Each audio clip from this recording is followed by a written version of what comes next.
नमस्कार, मैं हूं सिमरनजीत सिंह और आप देख रहे हैं जिले का नंबर 1 न्यूज चैनल मिशन 24/7। अगर आपने हमारे चैनल को सब्सक्राइब नहीं किया है तो अभी सब्सक्राइब करें और घंटी वाला बटन भी जरूर दबाएं ताकि कोई भी खबर आपसे छूटे नहीं। फिलहाल अब बुलेटिन की शुरुआत करेंगे हेडलाइन से और फिर दिखाएंगे आपको सभी छोटी बड़ी खबरें फटाफट अंदाज में।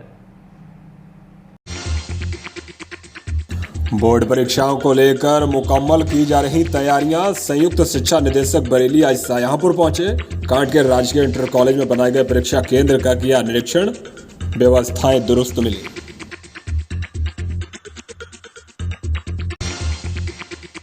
जलालाबाद तहसील क्षेत्र के किसानों ने हाईवे पर बैठकर किया प्रदर्शन। किसानों का आरोप, हाईवे के लिए अधिग्रहित की गई जमीन का नहीं मिला मुआवजा। किसानों ने प्रदर्शन कर मुआवजा दिलाए जाने की मांग की। आवारा पशुओं को गौशाला लेकर पहुंचे अधिकारी और किसान बेरंग लौटे। गोरा रायपुर से आवारा पशुओं को नगला शाहजहां गौशाला में ले गए थे किसान और अधिकारी। गौशाला के आसपास के किसान बोले, गौशाला में व्यवस्थाएं पर्याप्त नहीं, आवारा पशु करेंगे उनकी फसलों का नुकसान।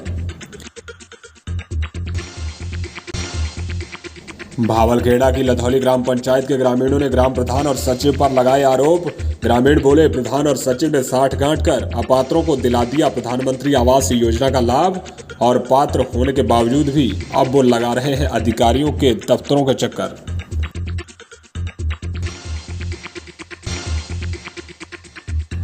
और लाल इमली चौराहे पर बेकाबू बोलेरो ने बाइक सवार को मारी टक्कर। हादसे में 2 महिलाएं हुई घायल।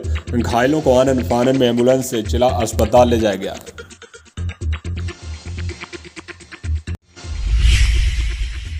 थाना सदर बाजार के लाल इमली चौराहे पर बेकाबू बोलेरो चालक ने बाइक सवार को टक्कर मार दी। हादसे में बाइक पर सवार 2 महिलाएं घायल हुई हैं। घटना उस वक्त हुई जब बंडा क्षेत्र के पिपरिया घासी का रहने वाला सुखपाल अपनी पत्नी शकुंतला और बेटी लकी के साथ कचहरी किसी काम से आया था। उसी दौरान लाल इमली चौराहे पर बेकाबू बोलेरो चालक ने उनकी मोटरसाइकिल में टक्कर मार दी।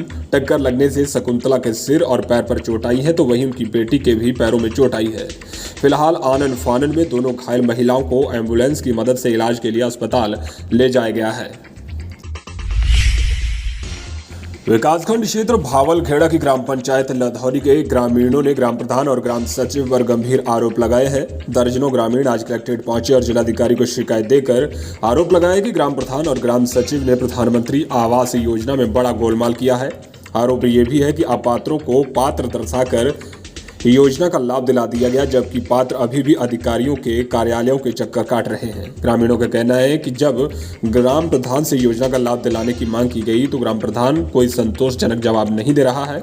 ग्रामीणों ने जिलाधिकारी को शिकायत देकर अब कार्रवाई की मांग की है। सड़क हादसे में घायल हुए युवक की अस्पताल में इलाज के दौरान मौत हो गई। घटना लखीमपुर खीरी के बसगवा थाना क्षेत्र की है। यहां महदूदा गांव का रहने वाला 25 वर्षीय संदीप किसी काम से पड़ोस के ही गांव सुखबसा जा रहा था। उसी दौरान रास्ते में बेकाबू ट्रैक्टर ट्रॉली ने उसकी बाइक में जोरदार टक्कर मार दी। टक्कर लगने से संदीप गंभीर रूप से घायल हो गया, जिसे आनन फानन में शाहजहांपुर के जिला अस्पताल लाया गया। यहां इलाज के दौरान उसकी मौत हो गई। पुलिस ने शव को कब्जे में लेकर पोस्टमार्टम के लिए भेज दिया है और जांच की जा रही है। तेलहर में शमसुद्दीन मियां का उर्स बड़े ही हर्षोल्लास के साथ मनाया गया। उर्स का आयोजन मोहल्ला कच्चा कटरा में किया गया था। यहां बड़ी संख्या में लोग उर्स में शामिल होने पहुंचे। नियामतपुर में बने एआरटीओ कार्यालय पर आने वाले लोग स्वच्छता को बलीता लगाने का काम कर रहे हैं। यहाँ लोग कार्यालय परिसर की दीवारों और सीढ़ियों पर थूकने से बाज नहीं आ रहे। हालांकि प्रशासन द्वारा चेतावनी देते हुए दीवारों पर नोटिस लगाया गया है कि यहाँ धूम्रपान वर्जित है और अगर कोई धूम्रपान करता हुआ पाया जाता है तो उसके खिलाफ 500 रुपए का आर्थिक दंड लगाया जाएगा। बावजूद उसके लोग हरकतों से बाज नहीं आ रहे और पान पुड़िया खाकर परिसर की दीवारों को गंदा कर रहे हैं, तो वहीं प्रशासन भी सिर्फ नोटिस चिपकाकर ही इतश्री कर रहा है और ऐसे लोगों के खिलाफ कोई कार्रवाई नहीं की जा रही। बोर्ड परीक्षाओं को लेकर विभाग द्वारा तैयारियों को मुकम्मल किया जा रहा है। आज संयुक्त शिक्षा निदेशक बरेली शाहजहांपुर पहुंचे। यहां उन्होंने कांट के राजकीय इंटर कॉलेज में बनाए गए परीक्षा केंद्र का निरीक्षण किया। निरीक्षण के दौरान व्यवस्थाएं दुरुस्त पाई गईं। उन्होंने प्रधानाचार्य को निर्देश दिए हैं कि परीक्षा की गंभीरता और शुचिता को ध्यान में रखते हुए तैयारियों को मुकम्मल कर लिया जाए। वहीं इस दौरान प्रधानाचार्य दीपक कुमार दीक्षित ने कहा कि सभी तैयारियां समय पर पूरी कर ली गई हैं और परीक्षा को पूरी शुचिता के साथ संपन्न कराया जाएगा। लीड कॉन्वेंट स्कूल का 17वां वार्षिकोत्सव धूमधाम के साथ मनाया गया। कार्यक्रम का आयोजन गांधी भवन सभागार में किया गया था। यहां बतौर मुख्य अतिथि नगर आयुक्त संतोष कुमार शर्मा पहुंचे। वहीं शहर के जाने माने डॉक्टर रवि मोहन, संगीता मोहन और कवि इंदु अजनबी भी कार्यक्रम में शामिल हुए। वार्षिकोत्सव कार्यक्रम में आदित्य सिंह को शाइनिंग स्टार और शिक्षिका श्रुति सिंह को द कलर ऑफ लीड 2023 के अवार्ड से नवाजा गया। जलालाबाद तहसील क्षेत्र के गांव गोरा महुआ गाड़ के किसानों ने नेशनल हाईवे के लिए अधिकृत की गई जमीन का मुआवजा न मिलने की बात कही है, जिसके बाद अब किसानों ने हाईवे पर ही प्रदर्शन कर मुआवजा दिलाए जाने की मांग की है। किसानों का कहना है कि फर्रुखाबाद कटरा बरेली हाईवे के लिए उनकी जमीन अधिकृत की गई थी, जिसका बैनामा किसानों द्वारा कई महीने पहले करवा दिया गया, लेकिन अभी तक मुआवजे का पैसा उनके खातों में नहीं आया है। जिसके बाद अब किसानों ने हाईवे पर बैठकर प्रदर्शन किया और मुआवजे की मांग की है। किसानों का कहना है कि उनकी जमीन भी हाईवे के लिए अधिकृत कर ली गई और उनको मुआवजा भी नहीं मिला। ऐसे में वो आर्थिक तंगी से गुजर रहे हैं। कोठार थाना क्षेत्र के पुनौती गांव के रहने वाले सिकंदर सिंह ने दबंगों से परेशान होकर आत्महत्या करने की बात कही है। सिकंदर का कहना है कि पिछले काफी समय से बीमारी के चलते वो परेशान रहता है। बीमारी के कारण उसके ऊपर कर्ज का बोझ भी बढ़ गया है। अपने कर्ज को उतारने के लिए उसके पिता द्वारा 30 साल पहले लगाए गए शीशम और सागौन के पेड़ों को बेचने के लिए उसने वन विभाग से परमिशन बनवाई। जब पेड़ बेच दिए तो गांव के ही कुछ दबंगों ने वो पेड़ खुद खरीदने की इच्छा जताई। जब इस बात का सिकंदर ने विरोध किया तो दबंगों द्वारा उसे अंजाम भुगतने और फर्जी मुकदमा लिखवाने की धमकी दी गई। वहीं अब पीड़ित ने जिलाधिकारी को शिकायत देकर कार्रवाई की मांग की है।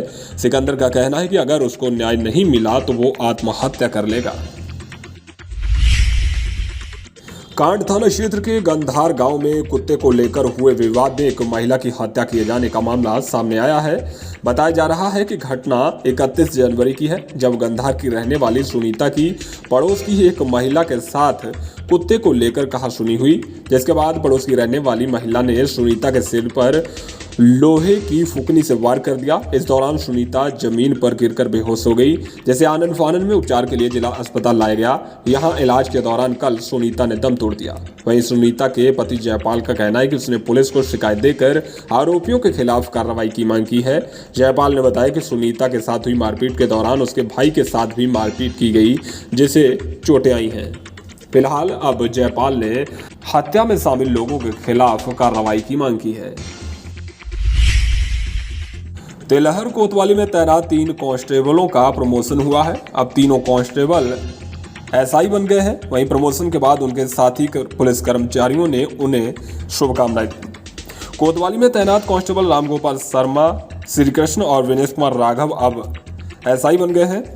जिसके बाद तीनों कोतवाली पहुंचे। यहां साथियों ने जमकर जश्न मनाया और जोरदार स्वागत किया। तीनों पुलिसकर्मियों के कोतवाली पहुंचने पर सीओ बीएस वीर कुमार सिंह और कोतवाल राजकुमार शर्मा ने एसआई बनने पर तीनों पुलिसकर्मियों को शुभकामनाएं दी। साथ ही कहा कि आप सब अपनी ड्यूटी का निर्वहन जिम्मेदारी और कर्तव्य निष्ठा के साथ करें। खोदागंज में ट्रांसफार्मर में अचानक आग लगने से अफरा तफरी मच गई। घटना आदर्श बाल विद्या मंदिर के सामने की है। यहां रखा हुआ ट्रांसफार्मर अचानक धू धू कर जलने लगा। ट्रांसफार्मर में आग लगने के बाद इलाके में अफरा तफरी मच गई। हालांकि गनीमत रही कि इस दौरान कोई हताहत नहीं हुआ। अल्लाहगंज में नगर पंचायत के बाढ़ नियंत्रण केंद्र पर तन्मय सर्व समाज फाउंडेशन के द्वारा निःशुल्क सिलाई प्रशिक्षण शुरू किया गया है। यहां केंद्र का उद्घाटन करने के लिए भाजपा नेता डॉक्टर विनय शर्मा पहुंचे। उन्होंने कहा कि समाज की सेवा सबसे बड़ी सेवा है। प्रत्येक जरूरतमंद की सेवा सबसे बड़ा कर्म है। उन्होंने ये भी कहा कि फाउंडेशन द्वारा ये सिलाई केंद्र स्थापित किया गया है, जिसमें महिलाओं को स्वावलंबी बनाया जाएगा।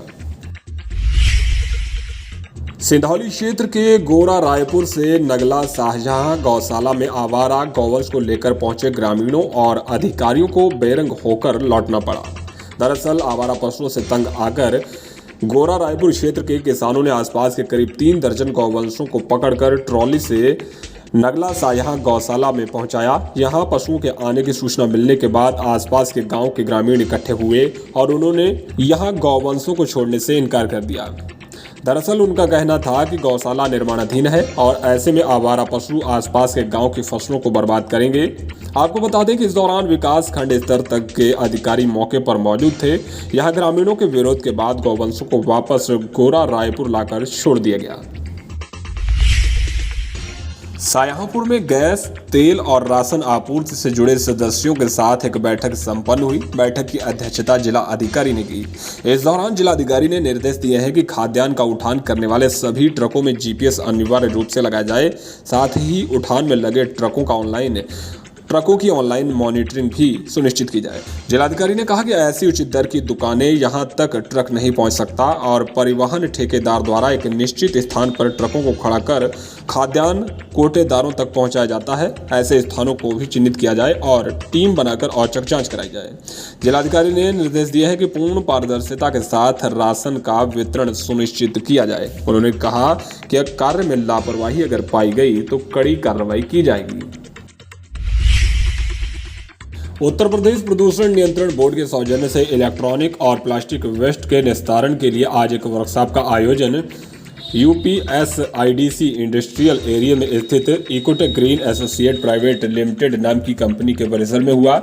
इस वर्कशॉप में नगर निगम और नगरपालिका के अधिकारियों के साथ साथ जनपद के वे उद्यमी भी शामिल हुए, जिनकी फैक्ट्रियों से प्लास्टिक कचरा और इलेक्ट्रॉनिक कचरा पैदा होता है। आपको बता दें कि इकोटेक ग्रीन एसोसिएट कंपनी प्रदूषण नियंत्रण बोर्ड के द्वारा आसपास के लगभग 1 दर्जन जनपदों में एकमात्र इलेक्ट्रॉनिक और प्लास्टिक कचरे के निस्तारण के लिए ऑथराइज्ड कंपनी है। हरदोई के पचदेवरा थाना क्षेत्र की रहने वाली एक महिला ने जलालाबाद के कपड़ा दुकानदार पर पर्स चोरी करने का आरोप लगाया है। महिला का कहना है कि वो बच्ची का सूट खरीदने के लिए बजरिया मोहल्ले में एक दुकान पर गई। जब खरीदे गए सूट के पैसे देकर दुकानदार के तख्त पर उसने अपना पर्स रखा और पलक झपकते ही वहां रखा पर्स गायब हो गया।